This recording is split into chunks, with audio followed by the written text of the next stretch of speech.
Coming up on Arirang News, South Korea reports an unusually high number of coronavirus cases for a Monday, considering that testing slows down on weekends. More than 600 new cases, mostly in the greater Seoul area. South Korea's exports continue to recover. Shipments of semiconductors driving ICT exports in April to their best performance on record for that month. And the ongoing violence in Israel and Gaza has reportedly led to at least 190 deaths. Despite international calls for a ceasefire, Israeli Prime Minister Benjamin Netanyahu says his forces' battle against Hamas will continue. It's 5 p.m. here in Seoul. Thanks for joining us on Arirang News. I'm Devin Whiting. South Korea continues to see new cases of COVID-19 roughly in the range they've been for months now. Today, though, saw an unusually high number of cases for a Monday, considering there are fewer tests done on the weekends. Han Sung-woo reports. South Korea reported 619 new cases of COVID-19 on Monday, staying in the 600 range for the third straight day. Mondays usually see lower numbers due to fewer tests done over the weekend, but these 619 cases are the most recorded on a Monday in over 4 months. All but 22 were locally transmitted, with regions outside the capital area accounting for over 40%. Cluster infections have broken out at a church in Seoul and a nursing home and furniture factory in Gyeonggi-do province. In response to outbreaks at densely packed restaurants, the Seoul metropolitan government has urged owners to space tables out by a meter or more.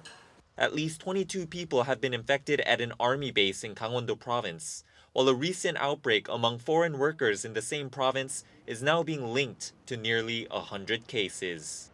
About a third of the day's 22 imported cases are believed to have come from India, the current global epicenter where hundreds of thousands of people are being infected every day. Authorities are still on high alert for variant strains, a problem particularly affecting the cities of Busan and Ulsan, along with Gyeongsang-namdo province. To prevent the influx of more variant cases, authorities will push to isolate in state-designated facilities those entering from countries at risk of the India and South Africa variant and conduct more PCR tests on arrivals exempt from isolation. As of May 11th, there have been over 800 cases of the 3 main variants in the country since last October, the UK variant accounting for more than 700 of those. South Korea's total number of COVID-19 cases stands at 132,290. The virus has claimed 3 more lives, raising the death toll to 1,903. Han Sung-woo, Arirang News. The South Korean government, starting today, is compensating people who experience severe side effects after getting vaccinated, regardless of whether those symptoms can be proven to be linked to the vaccine. Before, there did have to be a demonstrable link. And starting this Saturday, South Korea is going to resume its rollout of the Pfizer vaccine with the arrival of more doses. Paeun-ji reports. Starting Monday, the South Korean government has decided to compensate people who develop severe side effects after getting vaccinated, even if they cannot prove a direct causal link between the vaccine and the symptoms. They can receive up to 10 million Korean won, or about $8,800. Previously, government compensation for vaccine side effects were limited to cases where a causal link was proven. Those eligible can sign up for the aid at their local public health centers. Meanwhile, the government aims to resume its rollout of first shots of the Pfizer vaccine starting Saturday. The rollout had been temporarily halted because of unstable supply. The resumption will allow about 2 million people to get their first shots before the end of June. Around 3.7 million people, including elderly citizens aged 75 and older, and nursing home workers are eligible to receive the Pfizer vaccines within the second quarter.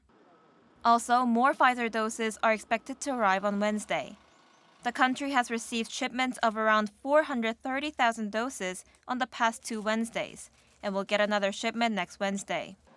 And throughout Monday, more than 1 million doses of the AstraZeneca vaccine produced locally in Andong City will be distributed across the country. Also on Monday, the Central Disease Control Headquarters will hold a meeting to discuss the financial support needed for the domestic development of mRNA vaccines, the same method used for the Pfizer and Moderna vaccines. The headquarters recently did a survey on companies developing mRNA vaccines and found that 17 local firms are in need of support. 배은지, Arirang News. In the U.S., there's confusion now over whether people have to wear masks or not. The CDC says masks are not needed indoors or outdoors for people who've been fully vaccinated. At the same time, some local governments still have mask mandates. Our Ian Jin has more on these mixed messages. Up until a few days ago, the CDC recommended that fully vaccinated Americans continue to wear masks indoors in all settings and outdoors in large crowds. But last Thursday, the director of the CDC, Dr. Rochelle Walensky, announced the U-turn on indoor mask-wearing guidance for fully vaccinated Americans, saying they don't need to wear masks inside in most circumstances. Today, CDC is updating our guidance for fully vaccinated people. Anyone who is fully vaccinated can participate in indoor and outdoor activities, large or small, without wearing a mask or physical distancing. If you are fully vaccinated, you can start doing the things that you had stopped doing because of the pandemic. It's the first time in more than a year that the federal government has encouraged Americans to remove masks. However, the CDC's new recommendation has created confusion because it does not affect local mask mandates. States, municipalities, and businesses are left to decide whether or not to follow the guidance. Some states like Illinois, Connecticut, Oregon, Pennsylvania, and Washington are heeding the CDC's advice, lifting their mask mandates. Others like New Jersey and Hawaii will urge people to continue wearing masks indoors. White House Chief Medical Advisor Dr. Anthony Fauci reaffirmed the CDC's guidance, saying that while Americans can make their own personal choice in regards to risk aversion, the CDC's recommendation was based on science. However, the National Nurses United, a large union of registered nurses in the U.S., has slammed the CDC's new guidelines. It has even called for a revision, claiming it's not based on science and it threatens the lives of patients, nurses, and frontline workers across the U.S. According to CDC data, as of last Friday, more than 156 million Americans have received at least one dose of a COVID-19 vaccine, and about 121 million are fully vaccinated. Ian Jin, Arirang News.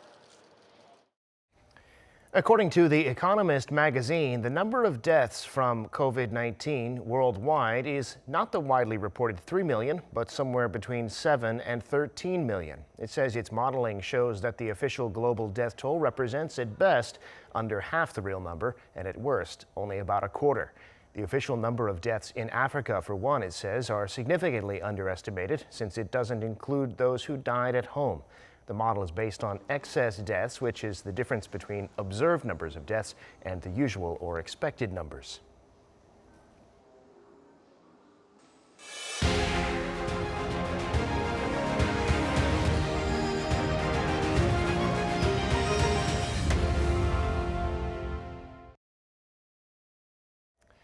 Things are looking bright for South Korea's export sector as demand recovers for ICT products like semiconductors, TVs, and displays. Robust growth in semiconductor shipments in particular helped make this April's ICT exports the largest for that month on record. Kim Jae-hee has the details. South Korea's ICT exports in April grew on year for the 11th consecutive month and reached the largest amount for any month of April since records began in 1996. According to the Ministry of Trade, Industry and Energy on Monday, ICT exports in April amounted to over $17 billion, up 32.6% compared to the same period last year. This is the steepest on-year gain in 11 years. The expansion was mainly led by surging demand for semiconductors, displays, and mobile phones. Semiconductor exports rose on year for the 10th month in a row in April, up almost 30% to $9.4 billion. Both memory chip and system semiconductor exports saw an increase. Exports of displays rose by more than 35%, led by OLED panels amid increasing demand in the mobile display sector. Outbound shipments of mobile phones rose by almost 90%, while exports of computers and related devices were up less than 4%. By country, exports to China, South Korea's largest export destination, rose by more than 21% to around $8 billion. Exports to Vietnam rose 67%, and those to the US and the EU increased by about 25% and 36% respectively. An expert says this trend in ICT exports will likely continue. Advanced economies are seeing a strong rebound amid the vaccine rollouts, and this recovery is contributing to the upsurge in South Korea's outbound shipments of ICT items. Korea's ICT exports are likely to keep growing as the global economy recovers and as the digital transformation picks up speed. Meanwhile, South Korea's ICT imports in April were up 21.5% on year to around $10.8 billion, resulting in a trade surplus of nearly $6.3 billion. Kim Jae-hee, Arirang News. South Korea has a famously intense work culture, though that's changing as people try to find better work-life balance. Now some companies are even trying out a 4-day work week. Or if not going that far, they're finding other ways to give people more time off. And they say it helps with employee morale, for one thing. Min Soo-kyun reports. The 4-day week is picking up momentum in South Korea. Online education platform Eduwil was among the first to adopt the system last year after going through a 6-month trial period in 2019. Now the company is rolling out a 4-day week for their entire staff with no cuts to salaries or benefits. One employee says she feels her life is well balanced due to the extra day off. I like the fact that my life and work are balanced. I don't have to be overwhelmed with work. The fact that I can work while at the same time living my life and thinking about my future is very appealing. The company says that a 4-day week hasn't hampered output or productivity. In fact, it has increased job satisfaction and sales. Sales rose by about 46% last year compared to 2018 before the 4-day week was in place. Even when looking at sales for the past 3 to 4 years, average annual sales grew by about 26%. Also, in terms of job satisfaction, we received a high score of 9.8 last year from our employees. Other companies have also introduced a partial 4-day week. Both Kakao Games and some of SK Group's affiliates have a 4-day week every other week. Ua Brothers, operator of South Korea's largest food delivery app, is letting its workers take time off every Monday morning. I have a newborn baby and we have to go for regular checkups, so I usually make my appointments Monday morning. If it were not for the 4.5-day week, I would have to ask for a day off every time. Many employees prefer a compressed work schedule rather than working 9 to 6 Monday to Friday. In a recent survey of over 1,000 workers, 88.3% said they would like to work 4 days and enjoy a 3-day weekend. But some say that a broad acceptance of a 4-day week may be easier said than done. The most important thing is whether industries can operate under flexible working hours, but not all can. So there will be different preferences for a 4-day week or a 5-day week, depending on a company's business model or the nature of their work. Countries are also looking into trim their work week on a national level. Japan is considering granting employees a day off every week, and Spain plans to launch a pilot 4-day week as early as this September. Min Soo-kyun, Arirang News.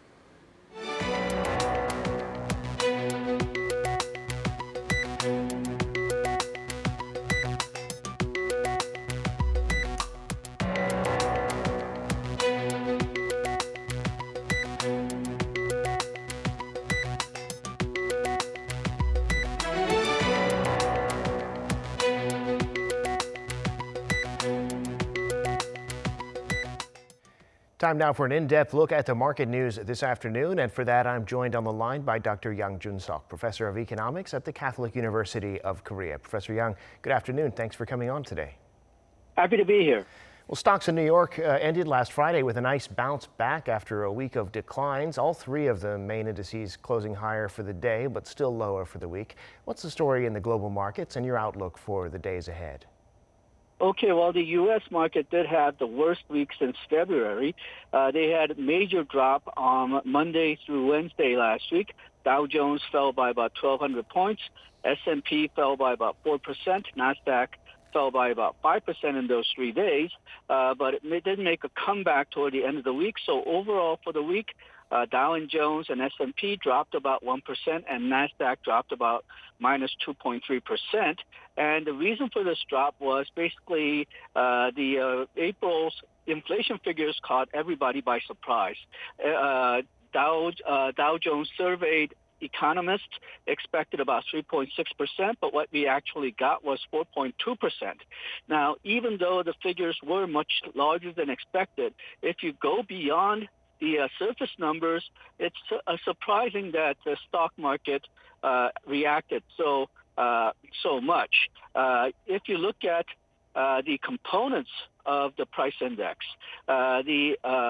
while every part of the index did rise, the parts that had the highest rise were energy, and this was over the 12-month period from last April to this April.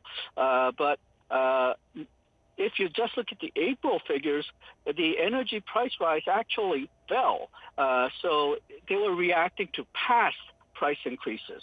And the item that rose the most in April, just April monthly figures, were used cars. It rose by more than 10%, but that's because of the bottleneck in new car production that we're seeing because of the problems with the semiconductors. So it's a bit surprising that the stock market acted so sensitively to the inflation figures. I think it shows generally that people do feel that the markets are overpriced, and when the Fed reduces the interest rate or start tapering, we can expect to see large drop in stock prices. European markets, it fell on Tuesday, but it rose for the rest of the week. Again, that was the fall was because of the inflation news from the United States. Asian markets showed different trends, but generally the international analysts do feel that the Asian markets are volatile or they're headed downwards partially because of the U.S. inflation figures again, but also because the coronavirus vaccination in Asia is running behind U.S. and Europe. So it presents somewhat of a pessimism on how quickly the Asian economy will recover. Well, today in Korea, stocks a little lower on selling by foreigners and institutions. Retail investors, though, seeing another chance to buy. Tell us about the local market. Okay, well, for the Korean market, it wasn't a very good week. It was down all last week except on Friday and today. The Kospi lost about 0.6%. It ended at 3,134.52. Kosdaq, it ended today down about 0.4%, 962.50. Individuals bought for both indices. Foreigners sold for both indices. And institutions, well, they sold Kospi and bought Kosdaq. Again, it seems to reflect a generally weak perception of the Asian markets. With the U.S. inflation, there's increasing inflation fears in Korea as well. And coronavirus, the lagging vaccination rates seem to be worrying not only the other Asian markets, but Korean markets in particular. Well, now, with concerns about rising rates in the U.S. to deal with the inflation you mentioned, there are concerns about what that would do to Korean households and their growing debts. We also need to look ahead at what the Biden administration might do in terms of trade and climate change. What do you see ahead in those terms, and what might need to be done about it? Okay, well, because of the increasing concerns about U.S. inflation, there has been increasing concerns about Korean inflation, and because of that, there's increasing concerns that Korean interest rate may increase. Now, this concern was also in the news last week because Bank of Korea released a new report based on net household debt, and their calculations show that 1% rise in interest rate will mean 12 trillion won additional interest rate burden for the Korean households. Now, if we look at U.S. inflation figures and Korean inflation figures, Korean inflation fears are not as high as the United States. If we just look at the April figures, U.S. rose by 0.6%. Korea only rose by 0.2%. 2%. So Korea is running, at least in April, much lower. Inflation figures, if you look at Korea month-to-month figures for the last 12 months, the highest increases in inflation actually began in August, September of last year, and January and February of this year. March and April, it wasn't that high. So Korean inflation fears are not as serious as the United States. But even if Korea does raise interest rates, they will not raise the entire 1% at once. They will probably raise the interest rate in 0.25% increments. That's about 3 trillion won debt burden, and that's only about 0.15% of Korean GDP for 2020. And also, most of the debt is concentrated on the richest portion of Koreans. 44% of household debt is owned by the richest 20% of Korean population. Another 25% is owned by the next richest 20% of Korean population. So 65%, more than 65% of Korean debt is owned by people who have enough resources to handle the increased interest burden. So while it is worrying, it should not be a very serious worry. Now, as for the Biden administration, their trade policy seems to be to continue what President Trump has started with Chinese tariffs, steel tariffs even on friendly trade partners, and quota on Korean steel. Biden administration is insisting on more investment into the United States, not only to provide more American jobs, but also to provide secure supply chain for what they feel are crucial products. They are starting an Buy American Act, so their government procurement will be more concentrated on products produced in America. And they seem to be foregoing reforms to the WTO, so problems we have in the WTO will be continued.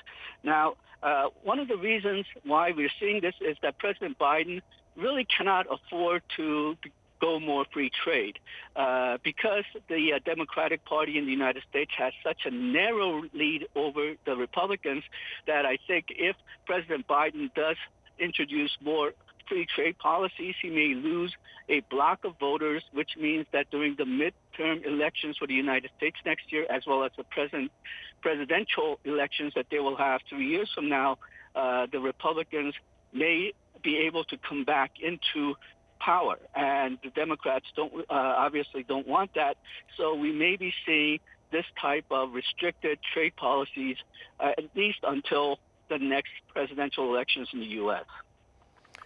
Well, before we go, Professor, it's the start of a new week. We'll have data out on Korean households, how they fared financially in the first quarter, so we should be able to see to what degree the income gap is improving or otherwise. What's on your radar in the days ahead? Okay, well, for Korean economy, the real interesting one is a real estate housing market review done by the government. And during this review, they will be reviewing the tax policies for property taxes, real estate, and housing.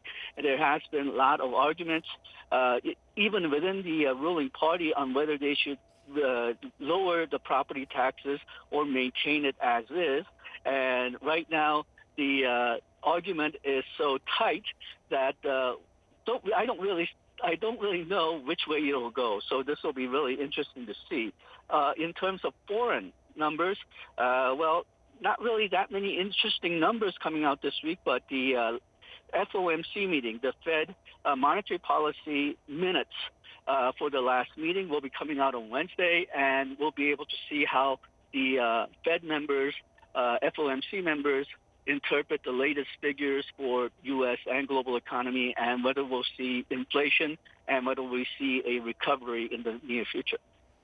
Indeed. All right, Professor, we'll have to leave it there for today. Thanks so much for sharing your insights with us as always. Appreciate it. Thank you.